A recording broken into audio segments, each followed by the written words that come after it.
Hello, I'm Fish, and it is time for another Tiny Leaders Deck Tech. This is a special one because I am joined for the first time by TL Reborn committee member Sarah. How's it going? Hey, I'm doing quite well, actually. So could you please introduce yourself for people who don't know you? I am Sarah Stein. I am a certified level 1 judge. My whole thing is Tiny Leaders. It's kind of a passion project. Been working on it for, I think now about a year and a half, maybe a little bit longer, but it's been my main focus for a lot of my online Magic time. Being humble right now. She's basically the one who's in charge of Tiny Leaders right now. Yeah. If you don't know, Tiny Reborn, we have a group similar to the Commander Advisory Group. The people running it changed hands a bunch of times. And Sarah, you basically got left holding the hot potato. It's not as much work as it might sound, but it is a lot of moving pieces. So she's in charge. If you have any complaints about Tiny Leaders, forward them directly to her. Yes, please.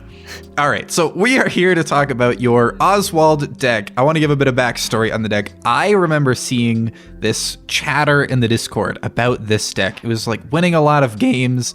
It was 10 undefeated. And I remember thinking, that's interesting. And then suddenly it was 15 in a row. I started paying attention, what's going on here? And then it was 20-0, and we all started calling it the Menace in the Discord because no one could take a game off this thing no matter how hard they tried. What was the final win streak on this thing? It was 23-0 at the end. 23-0. And I would like it on the record. That final win streak was 23-1, finally broken by me. Yeah, your Anafenza deck was quite potent at stopping this one. But okay, let's get into it. Could you please tell me about your Oswald Fiddlebender deck? Well, I was looking at what was different archetypes that had been underexplored in Tiny, and I noticed that since Mox Opal bans and the things really targeting Emery when she was really strong, there was no artifact decks. People weren't just playing artifact decks. I'm like, there's a lot of good stuff here. And then I was looking for what would be the best way to approach it, and I found Oswald Fiddlebender. White artifacts they're just the best at slowing the game down so that you can build up your things like your Urza's Saga tokens, your Nettle Cyst. And I found that after building Oswald, you just get all of the silver bullets. And your sideboard cards are much more than just one card because every card that's a mana value below it is just a tutor for that sideboard card. And it just lets you play a lot of cards that you wouldn't normally play in the main deck because when you don't need them, you can just throw them away, get something else. The best part about this deck is that all the cards without the commander are just really good on their own. There are no just bad cards. This deck does not have very many synergy cards with the exception of Patchwork Automaton or Mirror Retrievers like Sculpting Steel. Those are cards that you might need other things in order to make them work, but the deck just functions on its own without the commander as a good aggro-based artifact deck. But when you add in the commander, suddenly you're just getting all the best cards in the matchup in game one, and in post-board, it just gets even better. Absolutely. So let's go through some individual cards because that's the fun part of Tiny Leaders. You only have 32 non-land cards. We can go through them. Yeah. Let's start off right at the helm. Oswald Fiddlebender. This guy is Birthing Pod for artifacts. Tell me a little bit about Oswald. Oswald, on his own, he is quite bad, but paired with any artifacts whatsoever, he just becomes the best card in the deck. Because he just turns your bad things into good things and your good things into better things. Let's just go through all your cards. Tell me about all your creatures. All of my creatures, I guess we'll just start it with Annex Sentry. Annex Sentry is a card from the newest set, Phyrexia All Will Be One, and it's an O-ring, but it's also a creature and it's also an artifact. And that just doesn't happen very often. And so the ones that do exist are in this deck. The reason why I'm playing Annex Sentry over Glass Casket is because I needed more 3-drops to just top end into, and having the O-ring on the 2-drop was really weird because most of my 2-drops I want to be able to pot away into my better 3-drops like Crucible of Worlds, Nettle Cyst, or Front Silex. And so just having Annex Sentry as that top end is a lot better. Tutorable removal, always good. Next is Arcbound Ravager. You can just alpha strike people so easily with Arcbound Ravager. You just swing out with 4 creatures. They block 3 of them. You sack everything and put all the counters on 1 creature, and you can just win and steal so many games with it. Next is Esper Sentinel.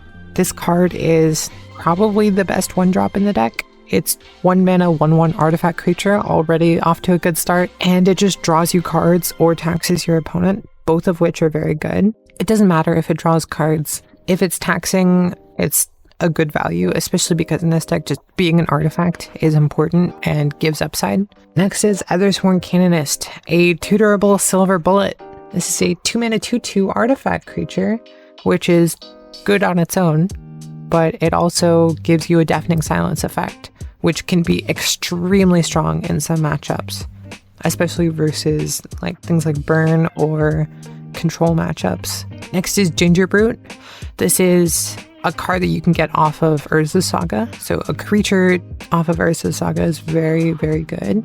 It's also just a hasty boy you can throw some equipment on because he can't be blocked if you pay 1 mana. It's just a generally good card and fits right into the strategy of the deck.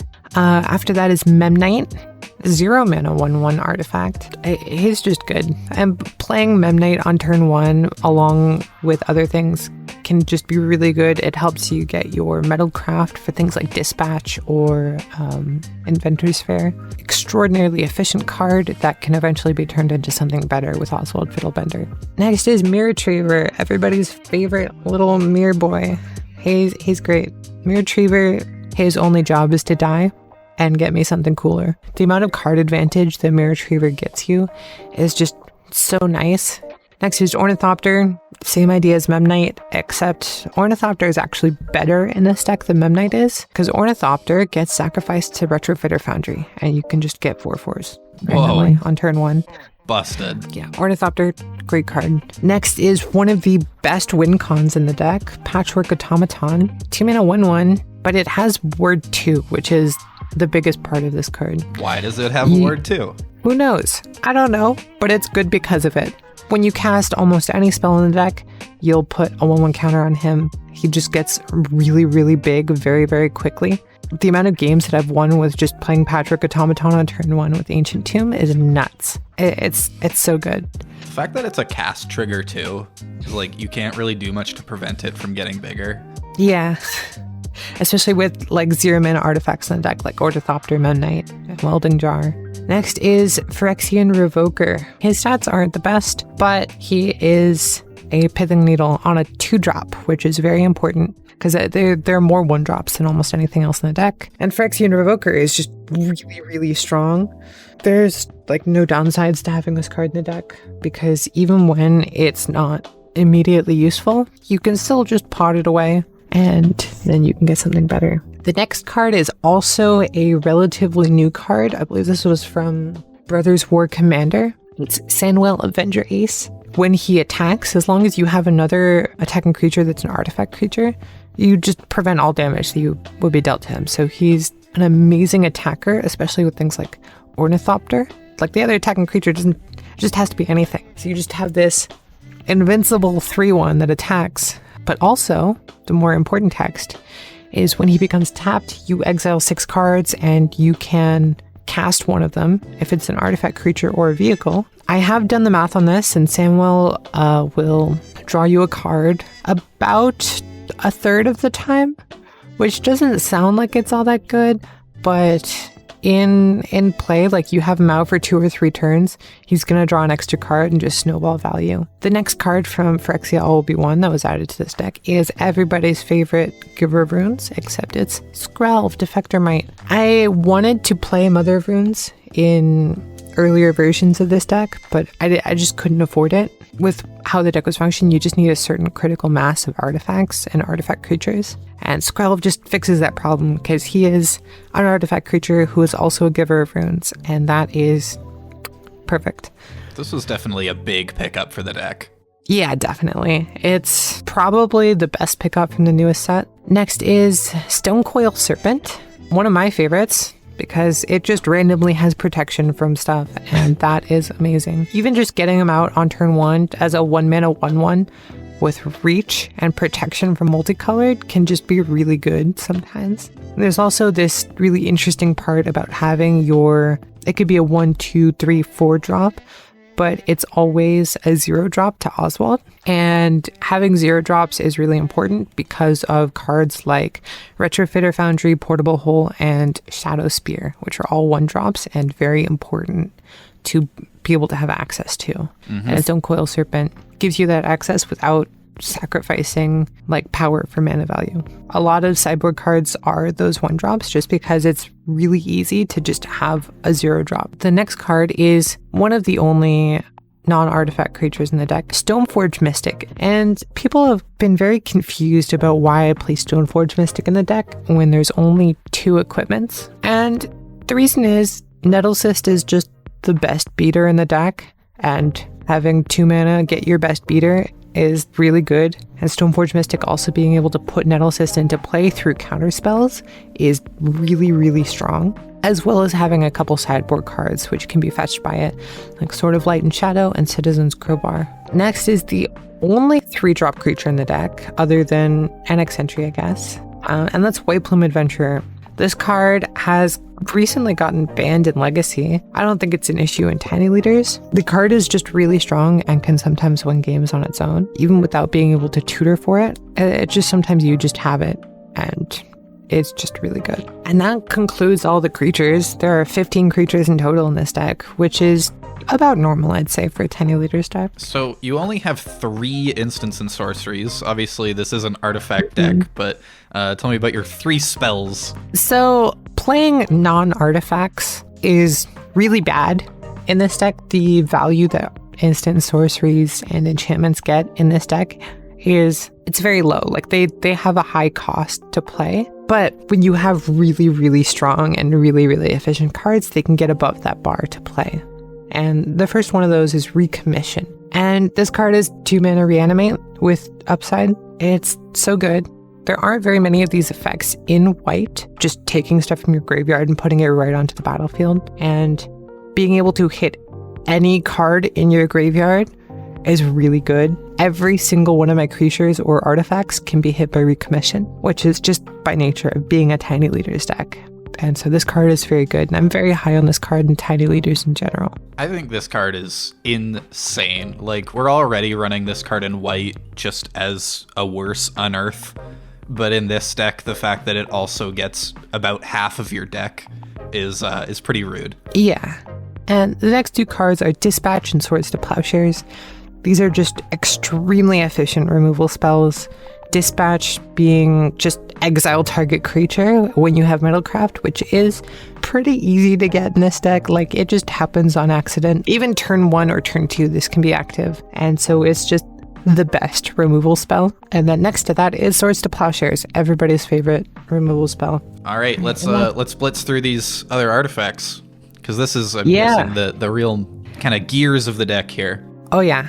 So first off, we have an interesting card that people are sometimes surprised about, Arkham's Astrolabe. And the thing is, having a 1 mana card that replaces itself and gets sacked to Oswald is really good. And there aren't very many 1 mana cards in white that draw cards. There's Arkham's Astrolabe and Esper Sentinel, and that's it. And so we do play Snow Basics entirely because of this card. There's no other reason to, but usually we will have the Snowlands in order to play it. And it can also filter some of our various colorless lands into white mana, which has mattered before. Now, I see here you have your next card as, on Moxfield, the Battle Bus. This is not Smuggler's Copter. This is Battle Bus. Is there a reason for that? I just think that the secret layer is stupid, and I love it. So Smuggler's Copter, it was banned in Standard when it was there. It's so efficient. Like, having Crew 1 is really important in a deck with Annex Sentry, Memnite, and things like Esper Sentinel, where you don't really want to be attacking with those creatures very much. Or like sometimes you just don't want to attack with them. And so having Smuggler's Copter to just be a 3/3 and drawing and discarding, it's just a really good card just in general and has a high efficiency value. Next is the second 3-drop of this deck tech, which is Crucible of Worlds. Taking a jump over to the lands, there are like 4 fetch lands, as well as Wasteland and Urza's Saga. And Crucible of Worlds is just sometimes, it just ends the game. Like if you just waste lock somebody with a Crucible of Worlds, it's really good. And you don't always have to go and fetch it, which is the best part. When you need it, it's there. When you don't need it, it's probably not there. Not a lot of decks are going to be getting around Wasteland lock. Yeah. A lot of decks in this format are very, very, very weak to Wasteland, especially replaying Wasteland. Even without Wasteland, even just recasting Urza's Saga one time is probably enough to get there. I completely agree. It's just too much value. Just playing lands from your graveyard, especially if your opponent is also playing Wasteland. I can just buy back your lands. And Ichor Wellspring is the next card. This card is good for the same reason that Mirror Retriever is good. It just draws a bunch of cards and turns into a 3-drop. There's not much to say, it's just a good card. Next is another newish 3-drop, which is Karn's Silex. It's not a very good card, but it is a tutorable board wipe in white, so it gets a pass. And also stopping your opponent's fetch lands is sometimes very relevant. I mean, this deck didn't really get to run board wipes before this card got printed. No. So this is, I would argue, a very important pickup, just as being able to give you that reach in those matchups where you might need it. Exactly. And Oswald having to be a sorcery speed makes this card a little bit worse, but it's not the end of the world. It's still really good. Next is a 0-drop, Lotus Petal. Lotus Petal is always good. The interesting thing about Lotus Petal in this deck, as opposed to other decks, is that it's not just fast mana. It's also, like, if you draw it on turn 7, that's also a 0-drop that you can turn into a 1-drop, that you can turn into a 2-drop, and then into a 3-drop. Having that secondary option makes cards like this a lot better. Next is Nettle Cyst. In my opinion, the best win con in the deck. It's creates a creature and just attaches to it, and it's just an enormous beater. But even when you deal with the creature, you still have the Nettle Cyst to deal with. I've had a lot of games where I just equip Nettle Cyst to like 4 different things and end up winning like that. Has the counting enchantments for Urza's Saga ever been relevant? Yes, a few times. And also turning Inkmoth Nexus into a creature has been relevant with Nettle Cyst. Next is Portable Hole, the best artifact removal in the deck. Annex Sentry has more reach, but Portable Hole hits 60% of the format and is also a 1-drop. It's a really good card that's playable in white Tiny Leaders decks in general, and playing it in this deck is just super high value. The next card is one that I have been kind of skeptical of, but it's worked out enough and it won me a few games, so I have not axed it yet, which is Retrofitter Foundry. It's just a way to compete with those really, really grindy control decks usually, because you just overwhelm their removal by just creating creatures every turn. And also just flipping your Ornithopter into a 4/4 is pretty good. Next is one of my favorite cards in the deck, Sculpting Steel. I seem like, oh, this isn't very good. It's only good if you like have something else. Like, yeah.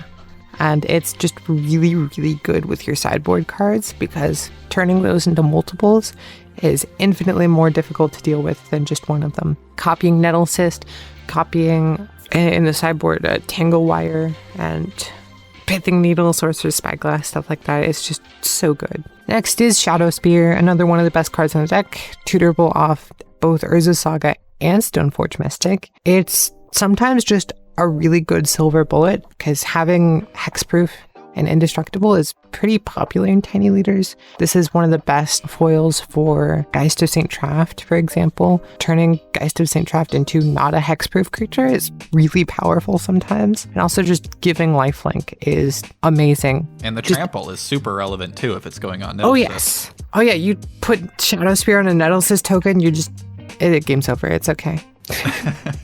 Springleaf Drum.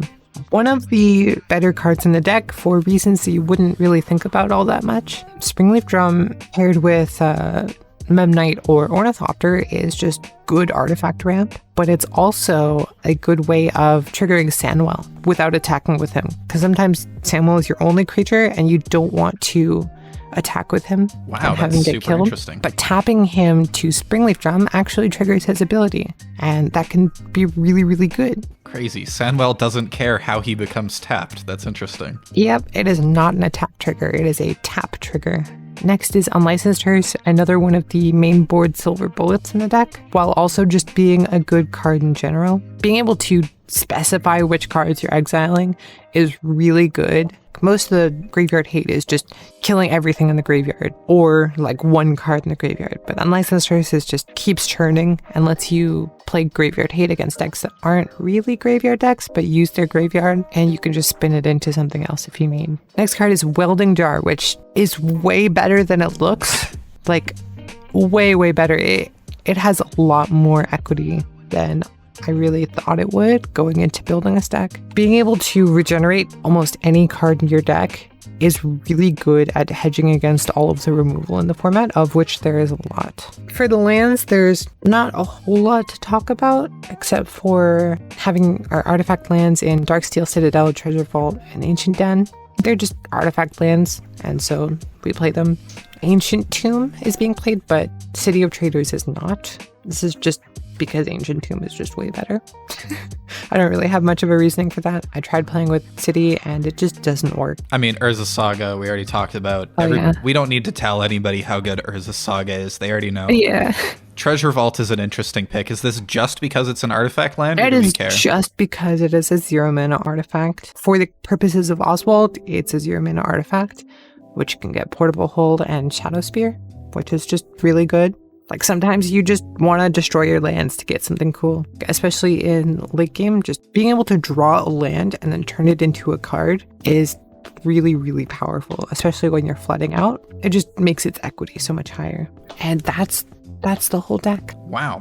All right, super cool deck. What would be some advice to people who are picking up this deck and might want to try it out? Keep a copy of the deck list handy as you're playing the deck. This is a deck that's very hard to play perfectly. It has a really high skill ceiling just because of the amount of options that you have with Oswald. And so just having a printout of the deck list can be really important so you can see what you have access to. Because like knowing that you can get the Annex Sentry or the Crucible of Worlds or the Nettle Cyst or the so on. Like, it's just a lot of options, and being able to have it laid out in front of you is really good. What would you say are Oswald's biggest strengths? What are its best matchups? He's just really versatile and kind of just like stomps on decks that can't deal with the amount of efficiency, and a lot of decks aren't running very many artifact removal, or at least they weren't before this deck came around. I know a lot of people have added artifact hate because of Oswald, which can make it worse, which did make it worse. The deck has not performed as well as its first 23-0 streak since then, just because people know that it had that 23-0 streak, and so they put cards in the sideboard for Oswald. I remember finding it very funny. There was one point in the Discord where someone, I think it was either Newton or Leon, was like, "Oh yeah, I'll just play Dak Faden against you." And then you won through a Dak Faden. So you say, just run artifact hate, just run this. I have found it doesn't always, you have to have the right ones. So for example, people learned very quickly, Pithing Needle, not an answer to this deck. Yeah. I can just play without my commander. It's not difficult. So let's talk a little bit about deck weaknesses. What are the correct things to be aiming for this deck? Brotherhood's End, Meltdown, things that are destroying all of the artifacts, not just one or two. Like playing things like targeted removal for artifacts can sometimes save you a bit of time, but it does not effective enough hate. Having complete board wipes for artifacts is really important. And also, if you just have enough removal, it sometimes just works out that I don't do anything. Like, if you Fatal Push my Patrick Automaton and then kill my Nettle Cyst, sometimes I just lose because your stuff gets through and mine doesn't stay. Fair enough. All right, well, I think that's everything about this deck, unless there's any other comments that you wanted to add. Artifacts are fun. I agree. I think people should build more artifacts decks in Tiny. It's a pretty underexplored archetype. If you like Oswald, but want to hurt your brain less, I would recommend building Sanwell, Avenger Ace in the command zone instead. There are some deck changes that you have to make, but you can use most of the same cards and just have an easier experience with Sanwell. Okay, well, thank you so much for joining me today, Sarah. Yeah, no problem. I love Tiny Leaders. It is my favorite format. Give me a sales pitch. Why should people play Tiny Leaders? It's so fun because it's like you're playing Legacy and CDH at the same time, but also like it feels like modern sometimes. It's just very efficient decks. You play a lot of really good cards and cards that you don't get to play a lot in other formats. Having your OP cards is not as OP in Tiny because it's 50 card singleton. And just having the small deck is really nice for paper play because you don't have to spend very long shuffling. It's just a really good user experience, and it makes it easy to play. You get to run weird cards like Sanwell, Avenger Ace. Yeah. And have them be competitive. Exactly. Or like Battle Bus. That's my favorite. All right. Well, you can go check out Sarah's list. The link is in the description. Pick it up. See if you can't beat her 23-0 win streak. And if you want more deck text, let me know. Yeah, and if you want to check out Tiny Leaders Reborn, just search Tiny Leaders Reborn on Google. You'll find us. Join us in the Discord. We're cool. We hang out. We run monthly leagues. And if enough people sign up for the monthly leagues, Sarah's going to give prizing. Yeah. If we get like, I don't know, like 30 people, I'll probably put up some prizes. We've been getting pretty close. The last two have had 23, 25. Yeah. We're approaching the threshold. Yeah, we'll put in some prizes. It won't be anything big, but the tournament's free and you can play online without buying any cards. So just come and hang out.